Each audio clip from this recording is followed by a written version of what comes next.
कक्षा 12 में हिंदी अनिवार्य में आपके गद्य भाग और पद्य भाग से व्याख्याएं पूछी जाएगी। उसी के तहत आज हम आरोह भाग 2 के पद्य खंड की महत्वपूर्ण व्याख्याएं देखने वाले हैं। आप कौन कौन सी व्याख्याएं तैयार करें कि उन्हीं में से कोई व्याख्या बोर्ड एग्जाम में मिल जाए और आपके अच्छे अंक आए। बोर्ड परीक्षा 2024 के लिए ये व्याख्याएं हैं जो मॉडल पेपर और ब्लूप्रिंट पर आधारित है। एक तरफ पाठ का नाम है, कवि का नाम है और उनकी कौन सी कविता यहाँ लगा रखी है वो यहाँ पर बता रखा है। कुल आपके पद्य खंड से देखिए पहला, दूसरा, तीसरा, चौथा, पांचवा और छठा और ऐसे करके कुल 7, 8, 9 पाठ हैं। ये 9 पाठ के कवि और उनकी कविता और कौन से काव्य खंड से, कौन से काव्य संग्रह से वो ली गई है यहाँ पर बता रखा है। तो आप इसको देख लें और व्याख्या के हेडिंग के पहले भी ये पाठ का नाम और कविता का नाम है।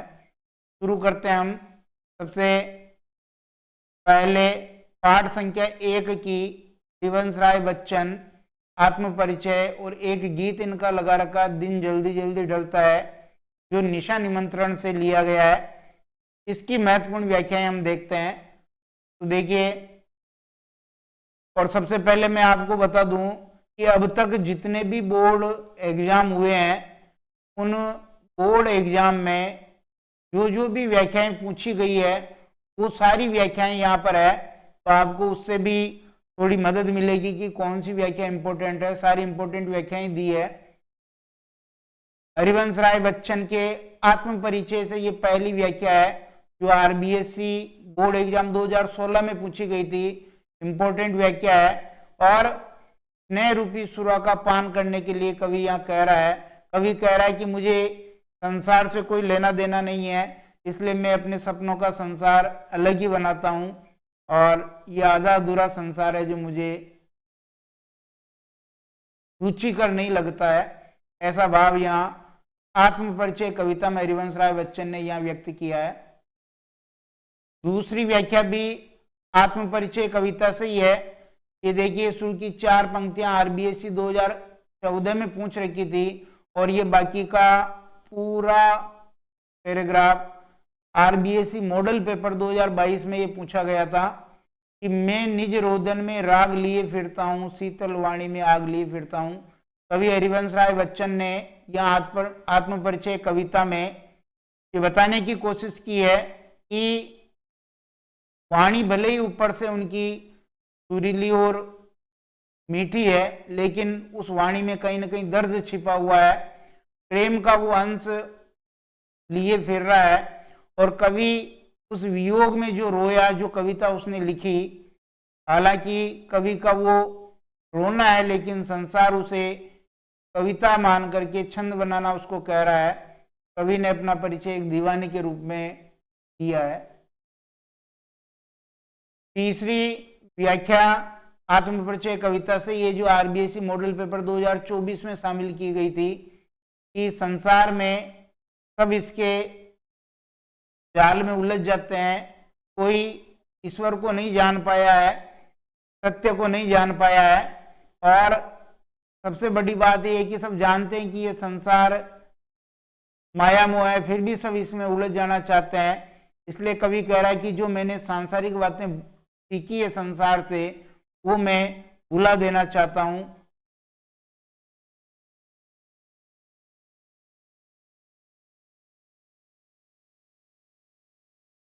अगली व्याख्या जो है ये आपके एक गीत जो दिन जल्दी जल्दी ढलता है वहां से ली गई है और ये आरबीएससी 2013 में और आरबीएससी 2015 के एग्जाम में पूछी गई थी कि दिन जल्दी जल्दी ढलता, पथिक को जल्दी अपने घर पहुंच जाना चाहिए। चिड़िया के माध्यम से ये बताने की कोशिश की है कि मंजिल प्राप्त करने से पहले कहीं रात नहीं हो जाए, इसलिए राहगीर को, पथिक को जल्दी से अपनी मंजिल को प्राप्त कर लेना चाहिए। उसके बाद देखिए पतंग कविता की ये पहली व्याख्या है सबसे तेज बौछारे गई भादो गया। ये जो भादवा का महीना चला गया और शरद ऋतु आई है, पतंग उड़ाने के अनुकूल जो आसमान हो गया है, उसका वर्णन कवि ने किया है। सप्लीमेंट्री एग्जाम 2013 और 2014 में ये पूछा गया था, बहुत ही ज्यादा इंपॉर्टेंट है ये। जन्म से ही वे लाते हैं अपने साथ कपास। जो पतंग उड़ाने वाले बच्चे हैं उनके भाव वो कैसे हैं, उनकी विशेषताएं यहाँ बताई गई है। और आरबीएससी मॉडल पेपर 2022 में भी ये व्याख्या थी, 2013 में और 2017 में बोर्ड एग्जाम में ये पूछी गई, ये भी इंपॉर्टेंट है। फिर देखिए पाठ संख्या 3, कुंवर नारायण की 2 कविताएं हैं। कविता के बहाने जो इन दिनों काव्य संग्रह से ली गई है, बात सिद्धि थी पर कोई दूसरा नई काव्य संग्रह से ली गई है। पहली व्याख्या है आपकी कविता के बहाने कविता से, जिसमें कविता की तुलना 3 चीजों से की है। कविता को सबसे पहले चिड़िया की उड़ान के समान बताया है, चिड़िया की उड़ान के समान। उसके बाद दूसरी तुलना की है फूल के खिलने से, और तीसरी तुलना की है बच्चों के खेल से। लेकिन ये भी सीमित है, वास्तविक रूप में कविता बच्चों के खेल के समान है। ये 2015 में और 2020 में पूछी गई व्याख्या थी। सारी मुश्किलों को धैर्य से समझे बिना, ये जो व्याख्या है बात सिद्धि थी पर उसमें से ली गई। आरबीएससी 2014 में ये पूछी गई थी कि जब हम कविता करते वक्त या अपनी बात प्रकट करते वक्त अनावश्यक उस पर बोझ लाद देते हैं, बाह्य आडंबर से उसको सजाने की कोशिश करते हैं, तो बात का अर्थ समाप्त हो जाता है। हार कर मैंने उसे कील की तरह उसी जगह ठोक दिया, ये भी व्याख्या इंपॉर्टेंट है कि जब कवि को लगा कि अब बात में कोई सार नहीं रहा है, तो उसने कील की तरह उसको ठोक दिया, यानी बात में का जो प्रभाव था वो पूरी तरह समाप्त हो गया। चौथा पाठ रघुवीर सहाय का है। कैमरे में बंद अपाहिज कविता लोग भूल गए काव्य संग्रह से ये ली गई है कि हम दूरदर्शन पर बोलेंगे, हम समर्थ शक्तिवान। इस प्रकार दूरदर्शन वाले मीडिया वाले उस विकलांग व्यक्ति, अपाहिज व्यक्ति की संवेदना को उस पर्दे पर दिखा करके ज्यादा से ज्यादा लाभ कमाना चाहते हैं, वो यहाँ पर थी। और ये वापस व्याख्या है उसी पाठ की, कैमरे में बंद अपाहिज कविता। 5वें पाठ की शमशेर बहादुर सिंह उषा कविता की व्याख्या देखिए। प्रातनवता बहुत नीला संख जैसा, वेरी वेरी मोस्ट है। वैसे तो मैं आप लोगों को कहना चाहता हूं कि केवल 2 लाइनें ही बची है, ये पूरा पाठ आ गया है, तो आप इस पूरे पाठ को ही याद कर लें। पूरा पाठ जो है तो अच्छी तरह याद कर लें, क्योंकि आरबीएससी मॉडल पेपर 2023 में भी ये व्याख्या थी और आरबीएससी सप्लीमेंट्री 2013 और 17 में ये व्याख्या पूछी गई थी। पाठ 6 देखिए, निराला जी का है, बादल राग, जिसमें बादलों को क्रांति का दूत कहा गया है और जो सर्वहारा वर्ग है, वंचित वर्ग है, उसका प्रतिनिधित्व करने वाला बताया है। अनामिका काव्य संग्रह के 6ठे खंड से ये ली गई है। और तीर्थी है समीर सागर पर, अस्थिर सुख पर दुख की छाया, ये वाली व्याख्या है, ये आरबीएससी 2017 में पूछी गई थी। अट्टालिका नहीं है रे आतंक भवन, किस प्रकार गरीब किसानों मजदूरों का शोषण करके पूंजीपतियों ने बड़े बड़े महल खड़े कर दिए, उसका यहाँ वर्णन किया है। और सप्लीमेंट्री 2017 आरबीएससी में ये पूछी गई थी। पाठ 7 जो तुलसीदास जी का है, बहुत इंपॉर्टेंट है, क्योंकि कवितावली के कवित्व लगाए गए हैं जो उत्तरकांड से हैं, कवित्व भी हैं और एक सवैया भी है। कवित्व और सवैया लगाए गए हैं जो उत्तरकांड से हैं। और राम लक्ष्मण मूर्छा और राम का विलाप रामचरितमानस के लंका कांड से हैं।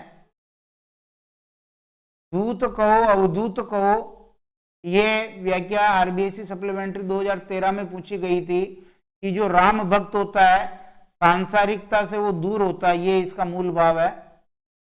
अगली व्याख्या देखिए, किस भी किसान कुल बनिक भिखारी बाट चाकर चपल नट चोर चार चेटकी, ये आरबीएससी 2015 में ये पूछी गई थी। और खेती न किसान को भिखारी को न भीख बली बनी को बनिज न चाकर को चाकरी, ये आरबीएससी 2016 में पूछी गई थी। और रामचरितमानस की ये व्याख्या, तब प्रतापुर राखी प्रभु जेऊ नाथ तुरंत, जब लक्ष्मण के शक्ति बाण लग जाता है और हनुमान जी संजीवनी बूटी लेने जाते हैं, तब उसको जो है भरत रोक लेते हैं। और ये उसी समय का वर्णन है, आरबीएससी सप्लीमेंट्री 2017 में पूछी गई व्याख्या। हुआ राम लक्ष्मण ही निहारी बोले वचन मनुज अनुसारी, ये भी विलाप करते हुए राम की व्यथा का वर्णन है, उनकी मनोदशा का वर्णन है।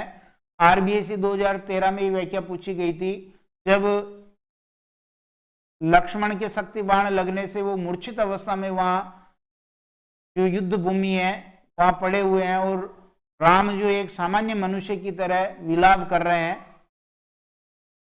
हर्षि राम भेटे हुए हनुमाना, अति कृतज्ञ प्रभु राम सुजाना, जैसे करुण रस चल रहा था, सब व्यथित थे लक्ष्मण को मूर्छित देख करके, लेकिन राम जैसे ही वहां पर आए तो करुण रस जो है वीर रस में बदल गया, क्योंकि अब सबको जोश चढ़ गया था कि अब लक्ष्मण ठीक हो जाएंगे। ये उसी वक्त का वर्णन है।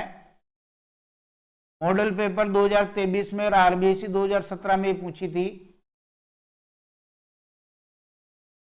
8वां पाठ फिरा गोरखपुरी का, रुबाइयां इनकी लगा रखी है और ये रुबाई बहुत ही इंपॉर्टेंट है। देख सकते हैं आप कि दिवाली की शाम सजे और पुते घर, चीनी के खिलौने जगमगाते लावे। आरबीएससी 2013 में, 2022 में और मॉडल पेपर 2024 में ये व्याख्या दी हुई है। इस प्रकार एक माँ के वात्सल्य भाव का यहाँ वर्णन किया है। एक बच्चे के प्रति माँ का जो सौंदर्य है, उस बच्चे को देख करके माँ किस प्रकार चांद को खिलौने के रूप में को देने की कोशिश करती है। ये व्याख्या रुबाइयां फिराक गोरखपुरी की ली गई है। अंतिम पाठ आपका उमाशंकर जोशी का छोटा मेरा खेत और बगुलों का पंख। छोटा मेरा खेत में तो बहुत ही अच्छा रूपक बांधा है, कवि को किसान के रूप में, जो कृषि कर्म है कविता कर्म के रूप में उसको बांधा है। छोटा मेरा खेत चौकोना कागज का एक पन्ना, ये भी इंपॉर्टेंट व्याख्या है। और